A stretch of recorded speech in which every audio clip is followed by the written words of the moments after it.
Chers frères et sœurs, je n'ai pas fait exprès, mais les cloches vous saluent. Vous avez pu noter qu'il est 9 heures.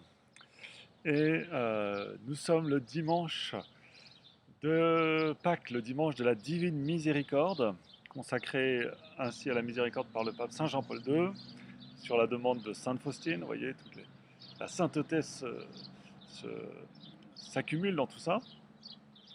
Nous sommes aussi traditionnellement le dimanche de Quasimodo.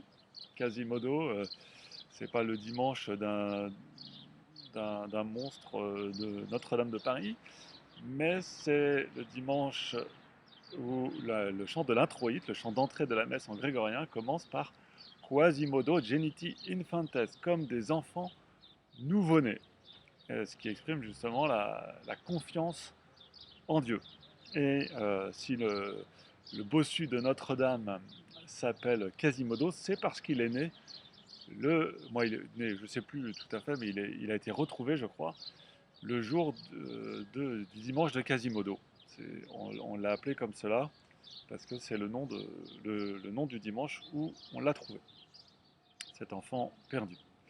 Et on l'appelle aussi traditionnellement le dimanche in albis parce que autrefois, les nouveaux baptisés de Pâques revenaient à la messe habillés avec leur robe blanche du baptême. Inalbus, ça veut dire en blanc. Vous savez que le mot aube, dont on se sert à la messe, le mot aube vient du latin qui veut dire blanc.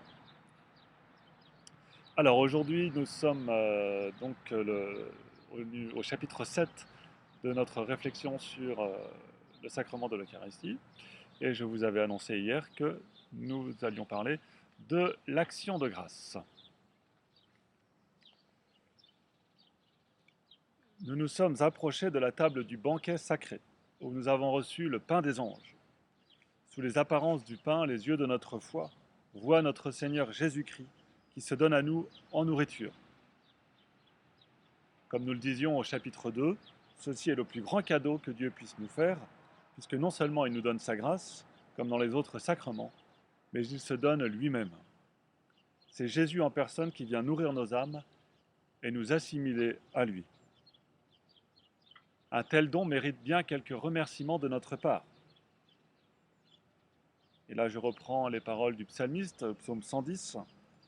Je veux louer le Seigneur de tout mon cœur, dans la réunion des justes et dans l'assemblée. Grandes sont les œuvres du Seigneur. Il a laissé un mémorial de ses merveilles. Il a donné une nourriture à ceux qui le craignent.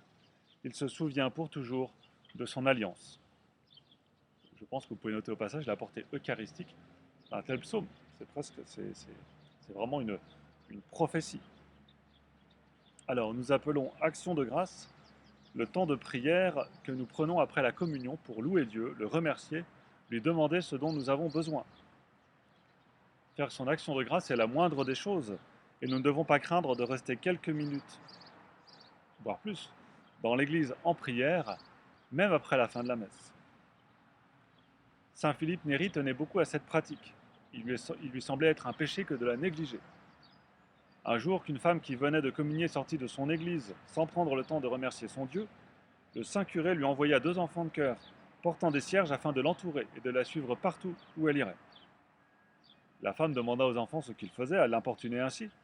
Ils répondirent qu'ils obéissaient au père Philippe Néri qui leur avait dit d'accompagner ainsi la présence réelle qu'elle portait en elle. La femme comprit la leçon, et puis nous aussi. Comment faire son action de grâce alors? Pour guider notre prière, nous pouvons nous aider du mot ardor. A-R-D-O-R. A pour adorer. Adorer, c'est se reconnaître créature de Dieu et lui dire tout son amour. R comme remercier. Remercier pour tout ce qu'il nous a donné et tout spécialement lui-même dans l'Eucharistie. D comme demander. Demander toutes les grâces dont nous avons besoin pour nous-mêmes et pour les autres. Et tout spécialement la grâce d'aller un jour au ciel avec lui. Offrir. Offrir toute notre vie, nos joies, nos peines, nos travaux, et nous mettre à sa disposition pour faire son œuvre. R comme résolution. Nous pouvons prendre une résolution pour progresser réellement dans l'amour de Dieu et du prochain.